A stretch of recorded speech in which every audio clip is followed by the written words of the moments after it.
Beautiful Sunday out here on the Slavik farm. This is Ask a Painter Live. I am the host of Ask a Painter Live, Nick Slavik. I'm also the proprietor of the Nick Slavik Painting and Restoration Company. This show, a weekly live show on Facebook and Instagram and YouTube and LinkedIn, depending on how the links all work each week, kind of showcases the life of a master craftsperson, paint business owner, and also somebody who just loves this sort of thing, the craft. And today we're out here, like I said, Slavik Farm. We have some outdoor wood projects. it was about we're about ready to put some varnish on here, and I thought this is a perfect episode of Ask a Painter Live. It showcases some fine finishing, some weird stuff, some outdoor projects, some reclaimed wood, some wood that I got from a special lumber yard with a particular purpose, reused it for something else. I just thought it was kind of a cool thing. Talking about the nuttiness of some very specific coatings that you may or may not be able to get anymore. But otherwise, I just thought it's a beautiful day. It's Sunday. We're doing some wood finishing projects out here, upkeeping some of the stuff on the farm here, and I thought it would be a great episode. So, number one, list of events on the PCA's page website is being updated weekly now.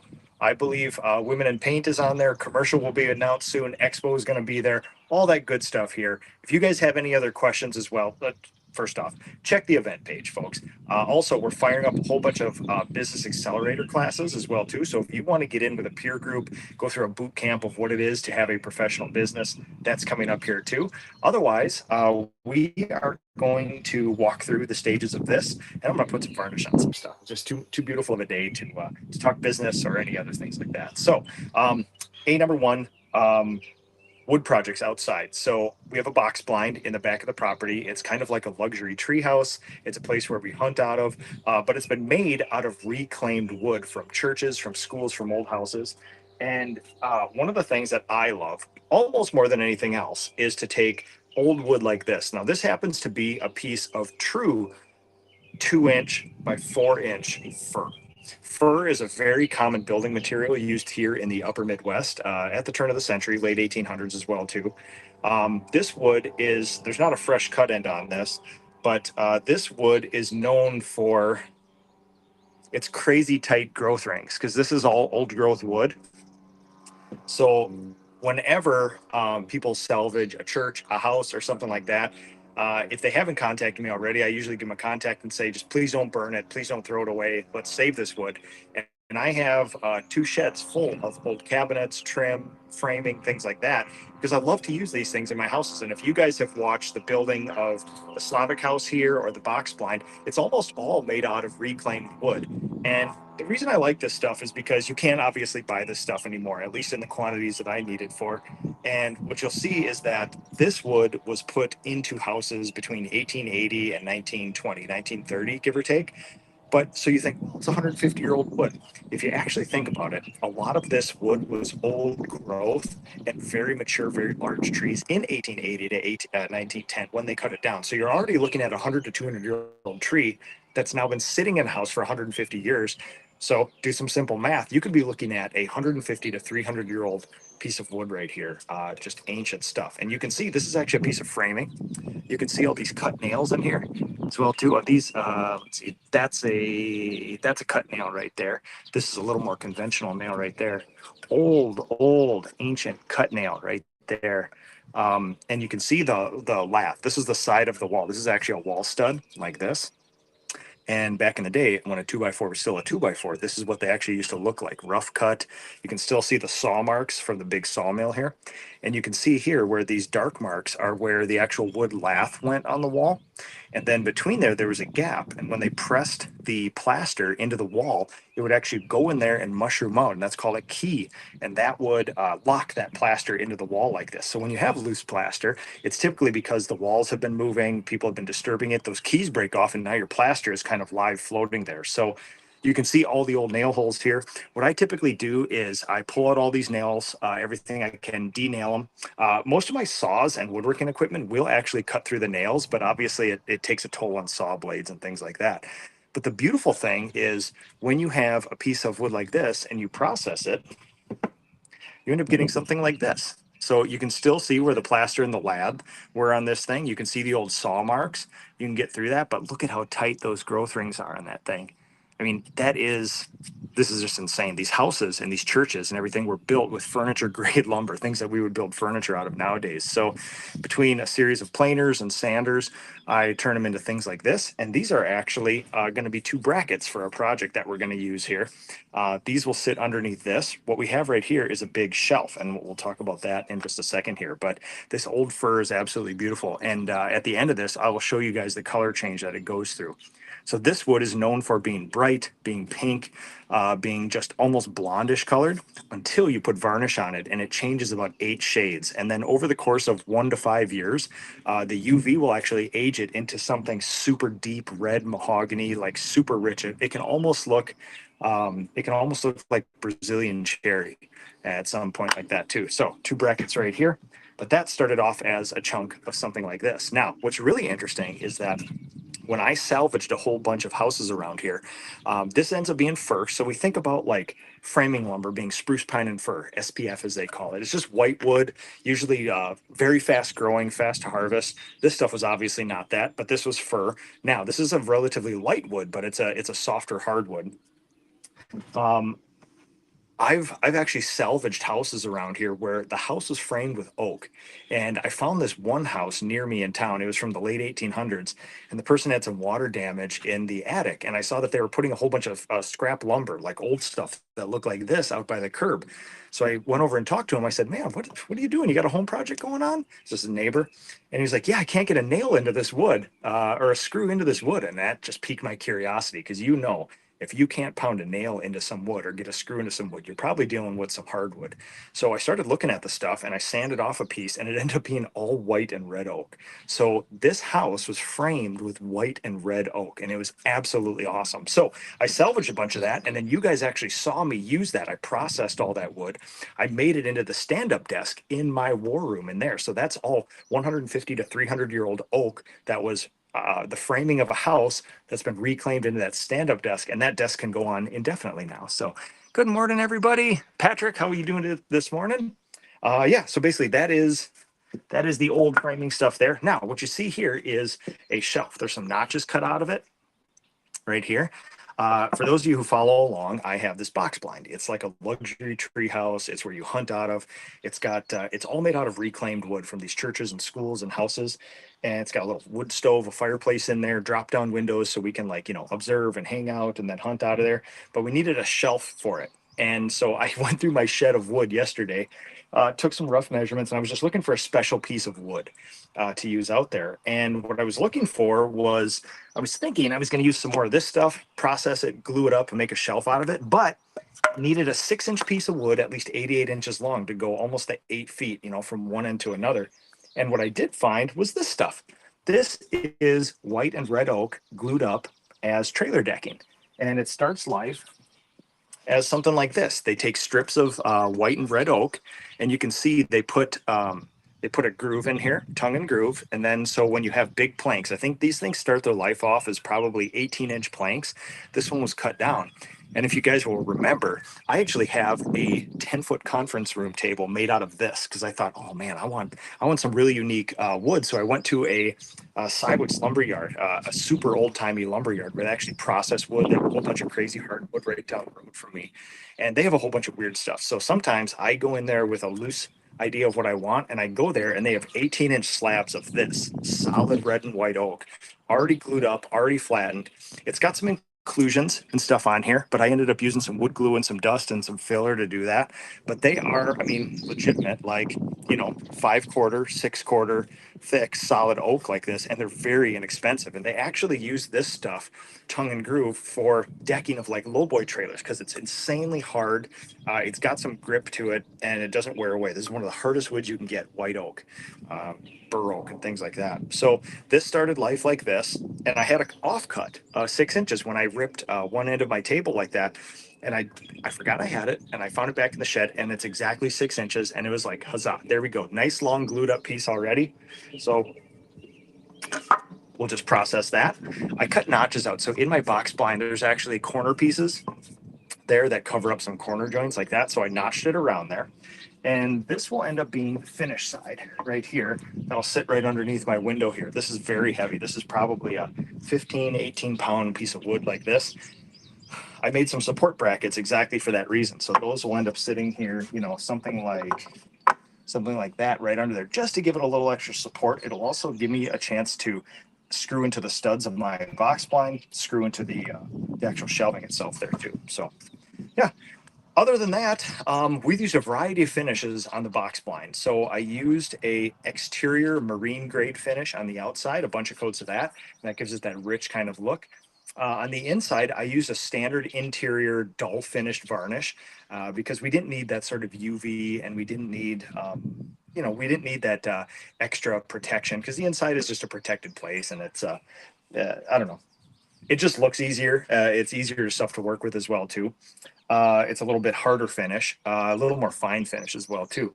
So for what we're going to do here is, this is a can, and I have a special request. This is the last can of this I can find. This happens to be a product made down in Iowa. This is Old Master Super Varnish. You guys know I love many, many kinds of varnish. All of the furniture that I make, the tops, anything that's got a horizontal surface gets finished with this. This to me, of all the varnishes I've used, and I consider myself a varnish connoisseur, I love like clear finishes and the science of clear finishes, especially solvent finishes like this, traditional solvent finishes. This has a combination of, you can brush this stuff on, it'll dry relatively quickly, it deep penetrates, it gives you that really good depth in there, but it dries quick, it sands beautifully, and it is hard as a rock. It has, like, of all the things, of the 6 things you would rate varnish on, it has the highest, best combination of all of them. Like, obviously, it doesn't have like UV inhibitors like a marine varnish would. It doesn't dry as fast as like a sanding sealer or a 2K clear or a shellac or something like that. But what it does, it has a great combination of, you can apply it by brush, it'll level out nice, it penetrates deeply, it's insanely hard, it dries fast, it's sandable, and yeah, I've done a lot of these big, like my big conference room table in there. I have videos of it where I'm literally just using a hog bristle brush on that, just wiping it on as fast as I can, putting it on there, leveling it out really quickly, and that table looks like the best sprayed finish you can possibly get. Not only that, it has this beautiful low luster. So special request for anybody watching today, especially Phil Klein and my friends down in Iowa. I think Matthew Curran's down there too. Old Masters is made in Iowa. As far as I know, they do not make super varnish anymore. It may have been reformulated. It may be called something else. It may be available in other areas, but special request, if you guys have some of this, if you know where I can get some, please let me know, because I've been holding on to this. This might be a dead stock gallon of it, and it's just a beautiful, beautiful product. You can just tell, for any of you who have who've been finishing for a long time, you can kind of just look at a varnish and you can tell what some of the properties are. And this stuff is thin enough to be spread out, thin enough to be brushed on, but thick enough to build an amazing coat there. And it stays good for a long time. So I think this can is from 4 or 5 years ago. I have about just more than half a gallon in there, so I can do plenty of wood projects left with this stuff. But to me, it's just too bad. I love this finish. I love a lot of finishes, but this one is particularly good for this kind of application. Probably not the best for all around stuff, but it's just got these great properties. So special request, if you have some of this, if you know where I can get some, please let me know, because I would love to find more of this stuff. So now the coolest thing here is, well, typically I would use a respirator, right? But we're outside and I want to be able to talk to you guys. So I'm going to brush some on this stuff. I'll throw some gloves on, use my hog bristle brush, get this going. We'll start with the brackets because I want you guys to see the color change on these things. These things are just really amazing here. So let's see what we got here. Ryan Hackey. Need some butternut for a job, and they're the only place. Slavik, absolutely, man. For people in Minnesota who know Slavik Lumberyard, they are insane people there. They process their own wood, and they got this huge place, and you basically just walk in. They tell you, go back, get whatever you like, and just tell us what you got. And they have some of the oddest esoteric stuff out there. So I'm gonna throw some gloves on here. And so it's interesting. I kind of go back and forth between pouring varnish off into a smaller container so we don't contaminate it, or using the source can. Problem is, I don't want to pour any of this off because I only want to use a couple brushfuls. Other thing is, I know that people say like this is the mother, and then you have another can for the stuff you brush out of, and that you don't want to cross contaminate. But I've been using this can for 4 or 5 years now, and the finishes come out great every time. So again, I do understand that that's sort of a criticism of probably what I'm going to do here, but honestly, this is what I do. And I've done this method for a long time, especially with this kind of varnish, very forgiving. We're going to SVT between coats, and we're going to give it, yeah, a couple coats here. So I will move this stuff out of the way.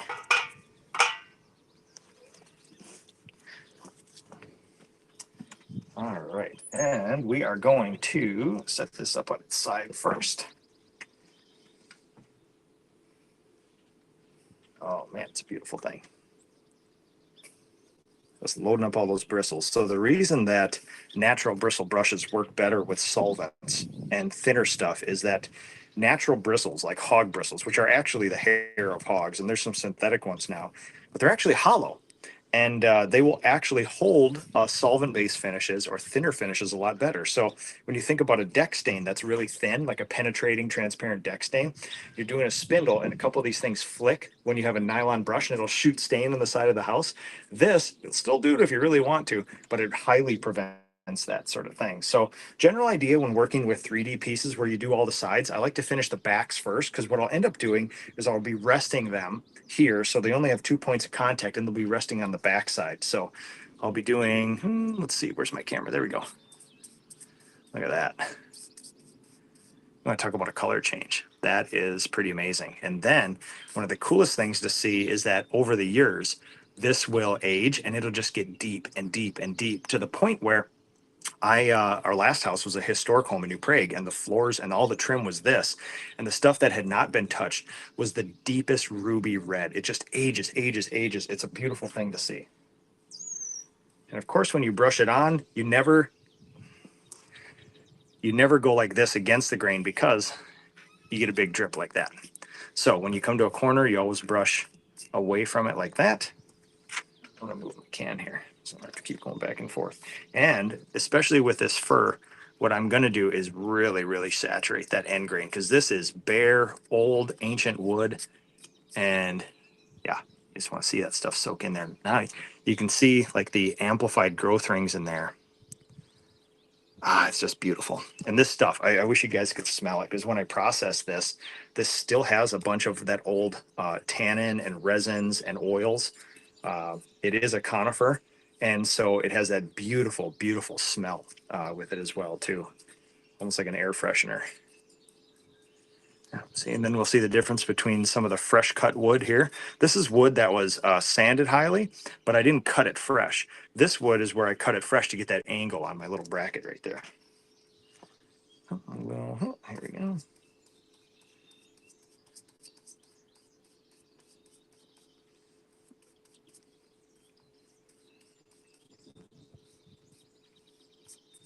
All right, now we'll flip.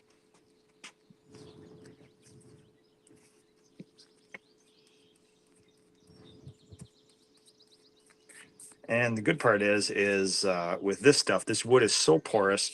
I'll just put a whole bunch of finish on. It'll soak in so quick. You typically don't get drips. And then you really want something that you can sand later on. So what I'm going to do is set that guy down. And then what I want to do, because I had my thumb here, I'm just going to touch up my thumbprint.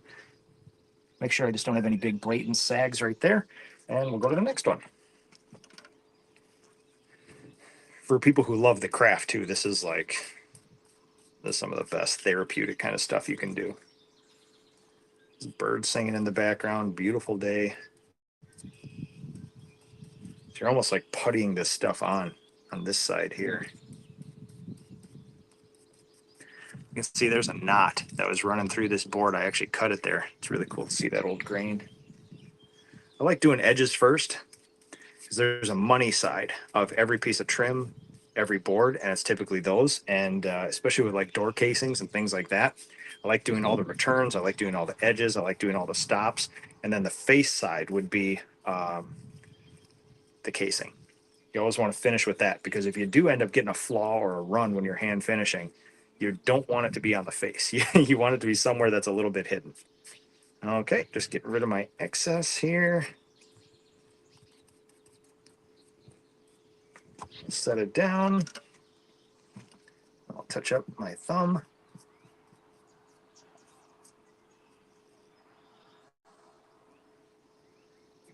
There we go. Now, trying not to knock this stuff over.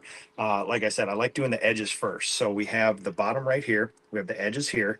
So what I'll do is I'm going to start with the edges on this oak. Not nearly as porous as that fir, but I'm going to really lather it in there. Fill those pores. You can see even with like white and red oak, it's got an amazing color change. So this is way less of a fine finishing project and way more of a sort of like weatherproof this, give it a little bit of UV protection and just make it durable because it's going to be a flat surface in an outdoor structure. So it is a waterproof structure, but it's still out in the elements. So for me, it's more of just like sealing up all these other edges of it is going to really, really waterproof it. So I'm going to gently set this over without knocking my brackets over.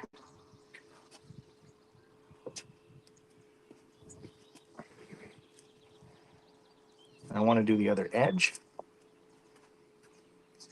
I like about this finish too is that with a lot of lacquers and things, you don't have working time. So you can see the runs coming down here. That would be a problem if you're using a very fast dry varnish, but this stuff gives you so much working time. I want to get the front edge. So this will actually be how the shelf sits right here. And the inside of the box blind is here. This will be the wall where it gets mounted to. So I've taken a lot of time to sand through the grits. My trusty SurfPrep 5 1/4 orbital. I worked through 80 originally because this is like, rough trailer decking, so it comes with a lot of this. It's just rough wood, rough cut wood. So I went through 80, we did 120, and then I did 220. So I know some people kind of use up some other grits through there, but I really like doing that combination when you're not looking for like furniture grade stuff tends to be really good. So now flip this over and do the back side.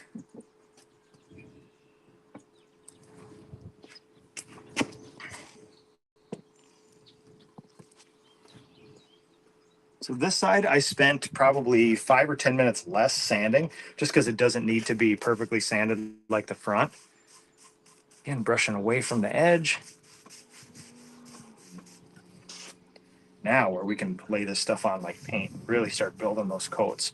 This side's going to be a little more porous because I didn't spend as much time sanding. Again, this will be hidden underneath the shelf. So really what I want to do is just lay on as much varnish as I can here and just have this stuff soak up like a bare piece of wood. And how I finish my tables and other things with this is lathering this stuff on as much as you can, and then going back and giving it a couple finish strokes because it has that beautiful kind of open time to it like that, where again, it's that perfect combination of drying quick, but it gives you enough open time. So then you can go, just make sure that you didn't have any extras. You can almost feel it tacking up a little bit over there because of the grease and stuff, but that is a beautiful finish like that. And it gives you great working time too. So again, it's still all wet down here. You're able to smooth it out. Now, so backside here. Then what I will do is I will move it again.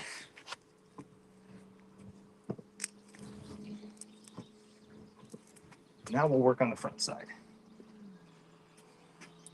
And so general idea here would be, I'm gonna move my camera just a little bit. So I'm gonna hit this front. I'm gonna hit this front again to make sure I didn't get any drips coming over, and then I'll do a final smooth out there. This stuff is beautiful. And there's a whole bunch of, it's really cool because they just kind of willy-nilly cut this wood and assemble it. So what you'll see is there's a bunch of red oak that's got some quarter sawn stuff. You see the ray flex. There's some white oak too with some ray flex too. So there's actually some really nice furniture grade wood in this stuff. And it's just trailer decking, but it's the hardest, most durable wood on the planet.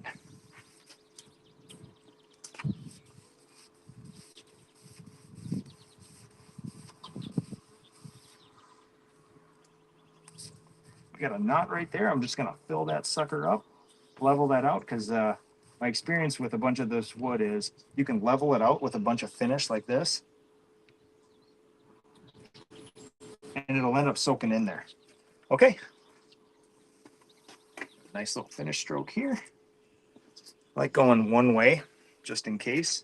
Grain the finish. Okay, now I'm just going to run my brush over the front here again, just to make sure that there wasn't an errant drip. And then, because your bristles touch the face of it, I like to give it once more like this, just to make sure there's not a fan pattern of a bristle coming into it like that. So, yeah. And that's it, folks. That's coat number 1. I'll let this dry up. Typically, I could probably get another coat on today, but my favorite thing to do is to let, especially clear finishes, dry overnight. There's a difference in the time it takes for them to be recoatable, and there's a time difference that it takes for them to be sandable and recoatable. So for me, one of the most satisfying things to do as a fine finisher is to powder up this finish, where we take 220 or we take a very old sanding sponge and lightly massage it, and you basically smooth that finish out, lower any raised grain, and you make that sanding powder. And typically that's like a it's an actual like waxy substance that they put in finishes so that it doesn't gum up your sandpaper, things like that. But it's beautiful. You could polish these super smooth, and then tack rag them off again, and then second coat goes on, and it is just beautiful. And for tabletops and stuff, I could do 3 or 4 finishes just because you can, and it's awesome. But typically for stuff like this, 2 coats will be just plenty. We'll get these stuff installed. I would like to install them earlier this week too, get that going, and then yeah, on to the next project. So again, if any of you if any of you know where this is sold nowadays, or if this got reformulated or repackaged or something else, I'm looking for some information on that. This is my old stock, potentially dead stock. I've been using this for 4 or 5 years. It's an amazing finish for this type of thing. And if you have any information or know somebody at Old Masters I can talk to, let me know. I'm always curious about these finishes. So, all right, everybody, let's see. Have a good rest of the weekend, and we will talk to you guys later.